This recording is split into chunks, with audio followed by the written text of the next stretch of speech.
Hello, ladies and gentlemen. Today, we are talking about some tips and tricks to help you improve your gameplay. Because too often, I see players that just seem lost in the gameplay loop, don't know what to do, or are confused. And the gameplay loop is simple, right? You take down the towers, you kill a boss, you take their Dragon Ball. We did it. When in actuality, there's a lot of micro decisions that you can make throughout the game that will help you improve, help you get better. If you're playing ranked, you're playing ranked. And it'll probably help you climb the ranked ladder as well. But most importantly, more often than not, you're gonna have to farm and farm well in your lane. What that means is you try and establish control in your lane and you get all of the important minions. This season, they moved the minion farms back and they adjusted the timers, which means that you can't prioritize the back Kai minion. You have to be able to... I'll show you whenever they spawn here. So you have to be... Oh, oops, I'm sorry. I was not paying attention. You have to be able to try and split these evenly with your lane partner so that you both get done up here by the tower.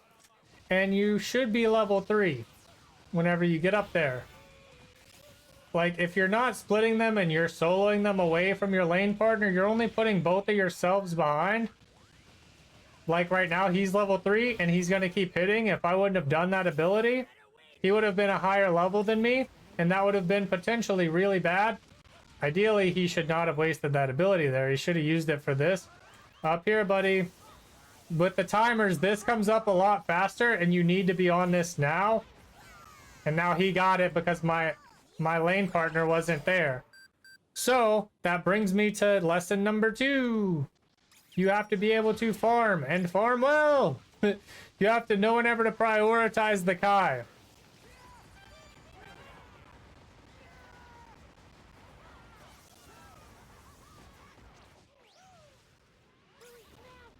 Like, if you're not prioritizing the Kai and that one center minion, then you're probably going to have a bad time. He's dead. Because I make plays here.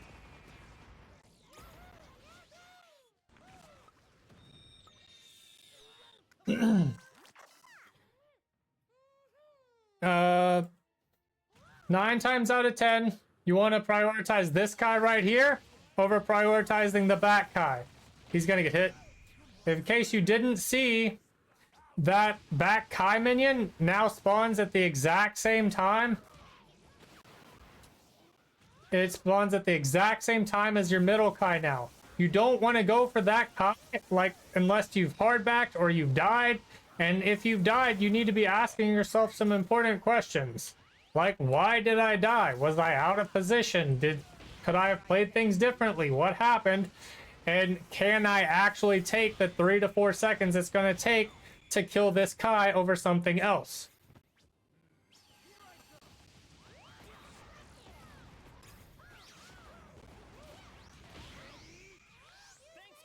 And a lot of times it's really not worth it to get that back Kai because you get way more minion control over getting these in your wave as it stands now. You gotta go set up for that boss.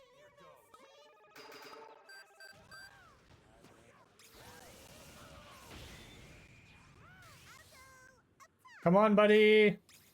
We have the Zeno pressure. It's going the other way. Oh, that was close. My friend needs help.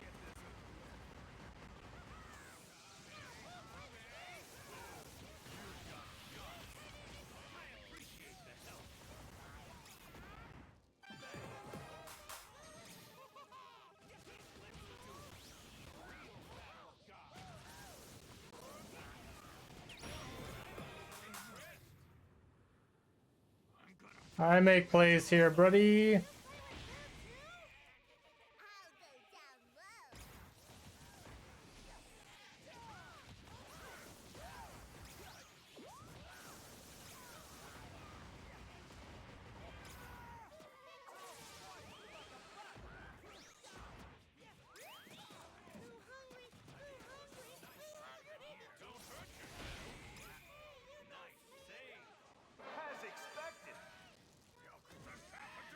He didn't rotate.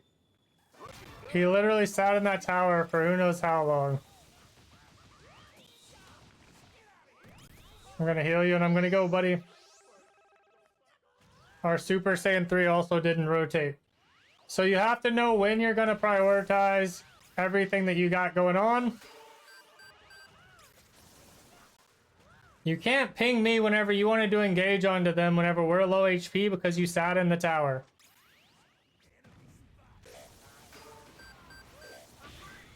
So, don't pressure the back Kai if you don't have to. Don't sit there and farm it. I guess I should rotate down if I can. I can get them here.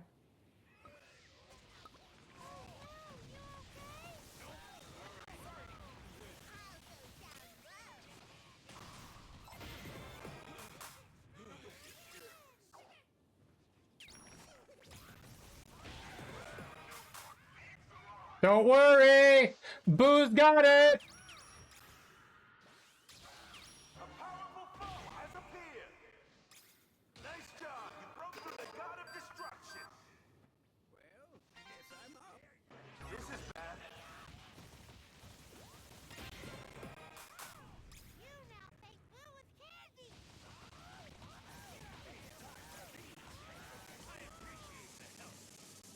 Alrighty. I would love if my guy would help, but he's too busy farming. He's not farming well. As expected. Looking good.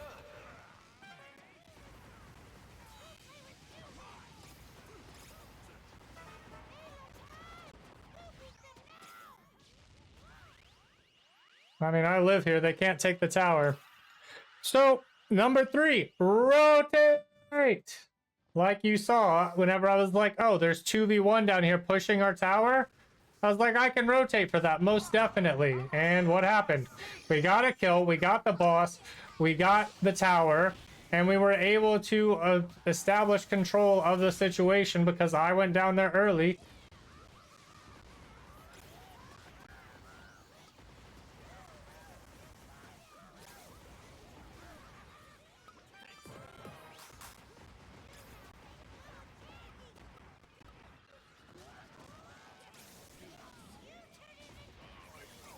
Get turned into candy!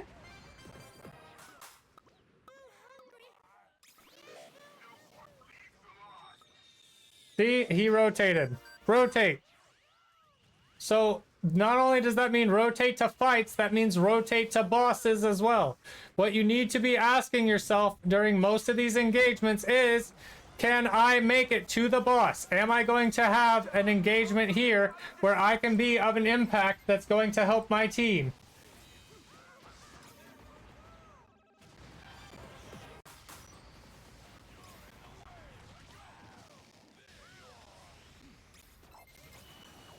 If the answer is no, don't rotate. If it's not worth it for you to rotate, then don't. They broke through your god of destruction. But you have to understand when and why to rotate. They're trying to split really hard right now.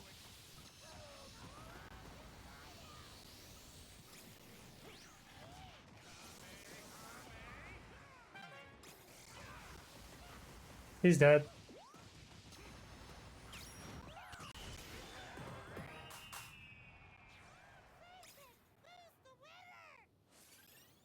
Can't miss that. What you doing now? Thanks for that. Oops. Uh-oh. I goofed here. Get in my heal, buddy.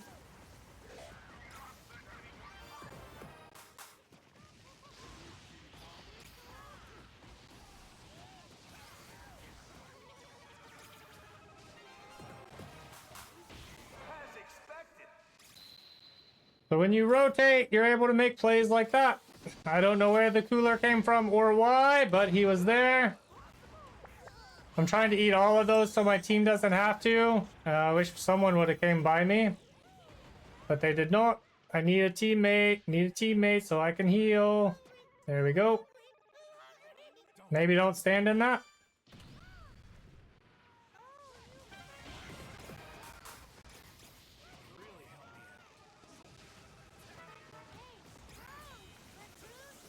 Oh, the ball got me.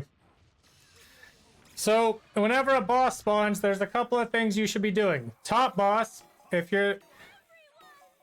In order to rotate, you need to be looking. Am I a damage dealer?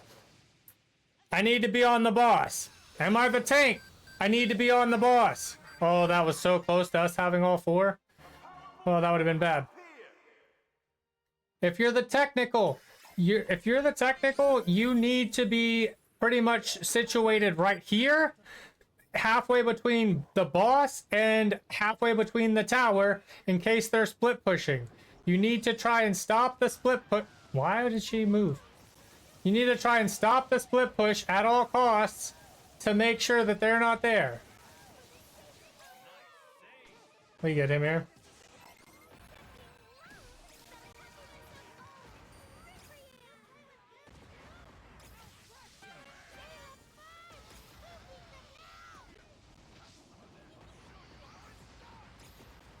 Nice job. You broke through the god of destruction.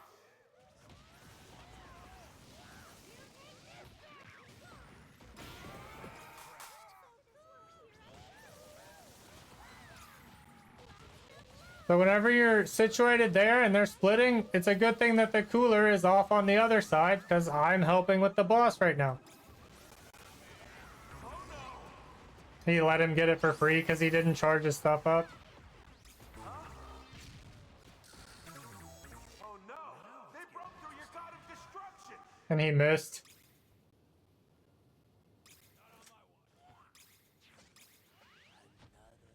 I don't know where he went.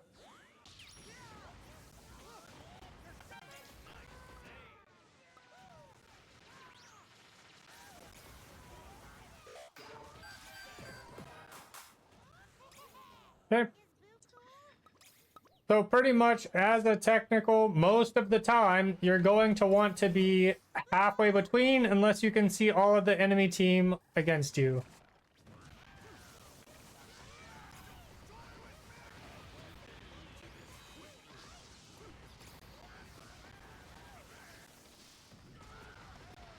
You're fine, he's not.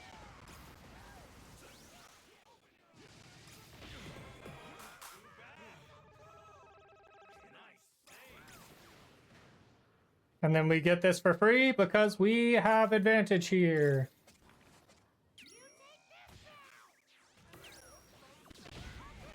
You did it! You broke through all their gods of destruction. Now, Bye-bye. So that's like you rotate. You have to rotate. Like, can you... Hold on. Yeah. Like, do I need to be there? Most likely the answer is yes, you do. But there's very niche times where you should ask yourself, can I take this tower, rotate to the boss, still be there? Is it efficacious for me to try and stay where I'm at? 9 out of 10 times, you should be on the boss or be ready to defend a tower in case they're split pushing. Which split pushing is its own thing and annoying AF. It should not be in the game whatsoever, but it is.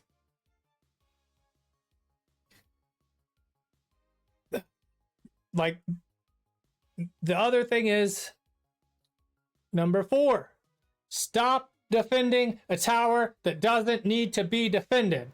I get it. Sometimes you need to heal, but keep in mind, sometimes it's better to just hard back, and it's faster than the way in which you're going to regularly heal from the tower. And this is one of those times where it might be efficacious because not only is backing faster, you can get the back Kai on your way, and you can rotate to the team fight on your way back. Rather than sit in a tower at 1 HP and wait 8 seconds for your health to fill all the way back up, you could probably just back, do a Kai, and be at the fight in that same amount of time. 5. Look at your map. Look at it. It's huge. Look at it. Do it often. Look at your map. Like, you shouldn't not be looking at your map. You shouldn't just be so narrow-mindedly focused to where you only see the people that are in your lane. Like, if you see 4 people on the map and you're sitting in a tower that doesn't need to be defended, and you don't rotate into that fight, and your team loses the fight, you're the issue. You want to know why? Because you didn't rotate, right? 6. Just defend your towers whenever they need to be defended or they're capable of being defended. If you're the best person who can defend the tower mid to late game. Like if you're God Geta, you're good at defending a tower, but you're also really great at making that push once you see that everybody's on the map. So you look at the map. Whenever your team's this like, we can push here.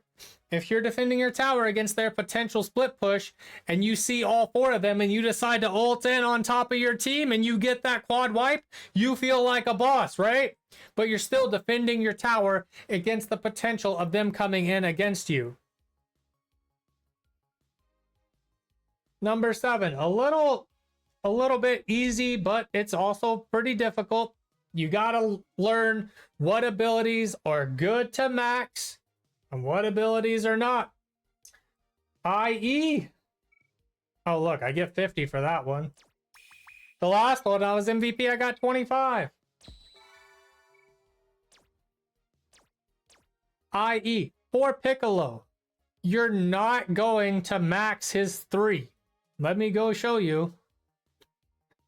Like, say it's a super start, you're not gonna sit there and be like, oi, Piccolo, what's up, buddy? Oh, not Krillin. Okay. Piccolo, for instance. You're not going to max his 3, right? You're not gonna max that first. You're going to max the one that does the most damage, which is his 1. His 1 does the most damage. It gives you the most chance of a secure.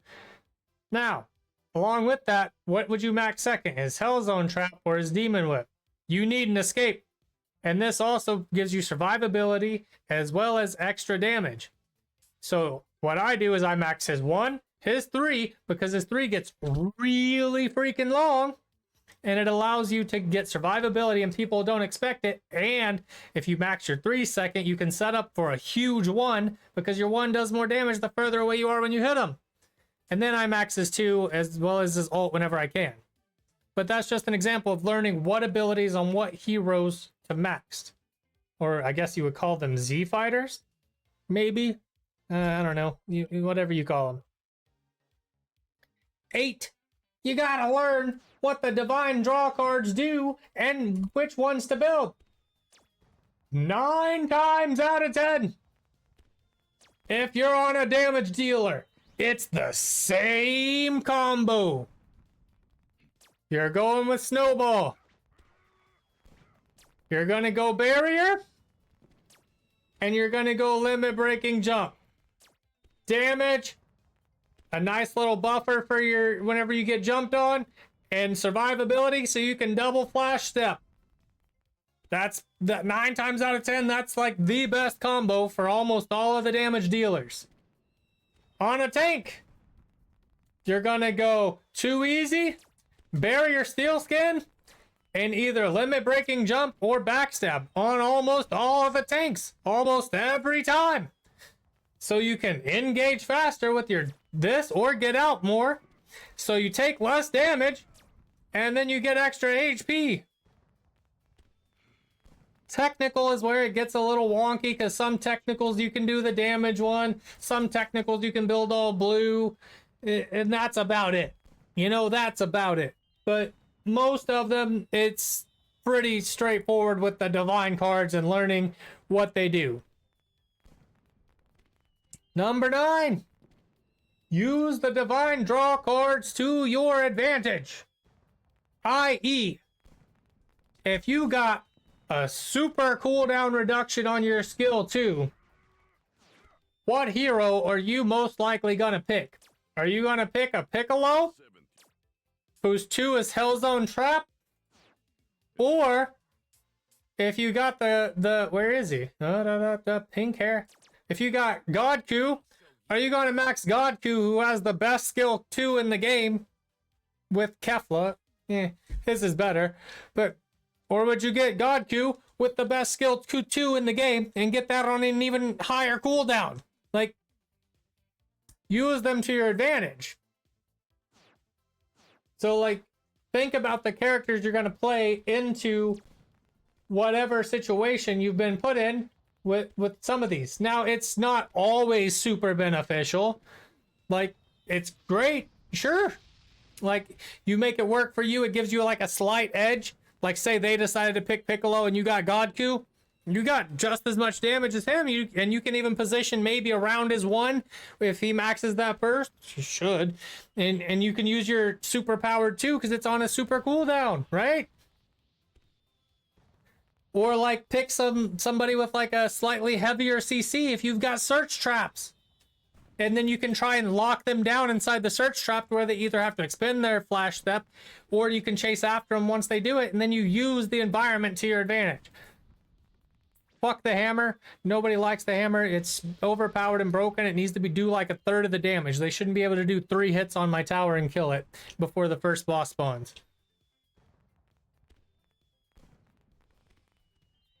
Number 10. As I just said with Search Trap, follow up off of your team's CC and be mindful of your CC and where you put them. That's a little easier said than done. Like, for Super Saiyan 4 Vegeta, it's a little bit difficult, takes some practice, right? Because if you're gonna blast jump onto them, they're gonna come in. But whenever you push them into a wall, if you can manage to loop around after you blast jump onto them and get to the backside of them and push them into the wall towards your team, where they get stunned closer to your team and they have to expend movement abilities or flash steps. That's what I'm talking about. Rather than just doing it immediately and then you push them away from your team, you lower your team's kill threshold potential, and they're going to be less likely to die on the follow-up of the CC, and your team's going to be like, what's this guy doing? I can't kill that guy because he pushed him out of all of my damage. So, like, just be mindful of your CC if you have it, what you do with it, and, like, where you're going to go. Now, a lot of the CC is usually coming into the technical role or the tank role, so just be mindful. But, like, some DPS does have slight CCs. Just be mindful-ish of your CC if you can, where you set it up, when you set it up, and how you set it up. That way that your team can try and follow up the best they can, or you follow up off of them if you see them. Like, if you see me and I'm playing Majin Buu, where'd he go? Where's the pink prick? He should be. Oh. If you see me hit 3 bubble gums onto somebody and they're ginormous like that and you're not like going onto them, then we got issues. Because that guy is not going anywhere. Like I'm usually putting those bubble gums on people who are A, out of position, B, can die, and or C, they're probably about to get turned into candy. So you should probably focus your attention onto those people who are covered in bubble gum rather than whoever you're on. Be mindful of your targets, who you're going on as well. 11. Push when you have advantage. Push with your team. i.e., did you see the last fight that we were in? Whenever they tried to go in onto us, and then we ended up killing them, and then we had a man advantage, and I was like, oh, we should really push here. We have an advantage. And I went and followed up with my team, and I was like, okay, here we go. You have to push when you have the advantage, try and recognize when you have the advantage versus when you don't, especially in the late game. And by late game, I mean third boss, fourth boss, and beyond for that time limit, because there's nothing else to do past the fourth boss.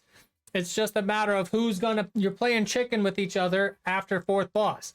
So whenever your team goes in, or the enemy team comes in, for example, they use 4 ultis. We won't say 4. Say the enemy team comes in, they use 3 ults onto you, and they lose 2 people. You guys use 1 ult, lose 1 guy, and then the rest of your team's like, let's go attack.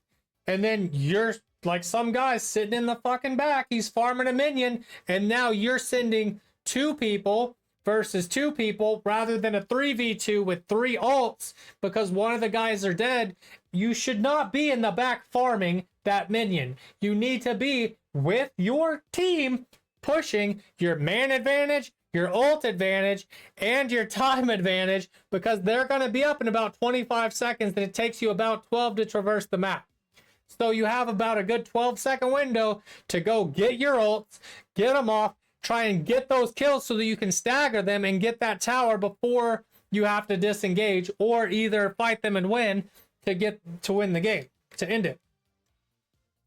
Number 12, use your helpers. Now, most of the fucking helpers are boring and they have very little to no impact on the actual outcome of the game. This helper, strong. This one, kind of strong. Useless.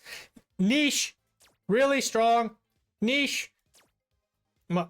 People have their opinions on this. And then this one's niche. And then for damage dealers, you got this one, keeps people out of towers. This one, very niche, because you have to be in melee range. This one, cool, but you got to be in range and you got to make it come up. This one, more niche now because of the squeaky hammers. And then this one, if you have like super long cooldowns and you got time where you can sit there and wait in it, or you're attacking inside of a tower because you killed 1 or 2 of them in your lane, sure, pop it down. You get like, I think 20 seconds of cooldowns off. So this one's good to me. But use your helpers, know when to use them. And number 13, like I was talking about with pushing with your enemies, know when to disengage. And also with that, don't just fucking bail on your team. Like, your tank is probably gonna have the hardest time getting out of any of the fights because he's in the front taking all of the damage, especially if he's playing Godgetta. He's sucking them in, and then he's sucking them in again, and then he's probably ulting on top of them. So they're constantly coming in on top of the tank, and then that's who their primary targets are gonna be. So back up slowly, and then pepper damage into them. And if you get a kill from your tank trying to disengage, and then make them want to disengage first. So know when to disengage and know how to disengage. That way you don't potentially die. Because once you're in that off-man advantage, they're going to try and come push onto you, and they're going to have advantage now because you was like, oh, we didn't get it. Just turn and run. You got to help your team. It is a team game. Number 14, help your team. You can't just turn and run because the engagement's over. If you see one of your teammates are a little bit isolated and they're trying to make their way back to you, don't just turn and run. Don't help them. If you can be far enough away in this game to where you can help your team try and get out, pepper damage in. You can't heal because Boo's like the only active healer in the game, but you can pepper in the damage. You can try and pepper in like the shields. You can try and help pepper in, make them move their movement ability so he gets his cooldowns up and is able to come back to the team and reestablish where you guys are. I guess number 15, be with your team. Be mindful of where your team is at all times. It comes with looking at your map. If your team is all as one and you're in the back farming a minion, you should probably be with your team 8 out of 10 times. Just be with your team. Those are some surefire ways to help you be able to climb your ranked ladder and be able to win some games. You won't be able to win them all because the matchmaking is dog awful and we all know it. But alas, I digress. Hopefully these tips will help you. Just, if you can't implement them all in one go, implement one at a time until you get it. Just focus on one. They're all important. They're all going to help you. Just be mindful of them, and then they'll eventually become second nature to you whenever you're doing them and whenever you're participating in these games. I hope that helps. I hope to see you. Who knows? Maybe you'll be the #1 player by implementing some of these. Farewell, and I wish you the very best. Peace.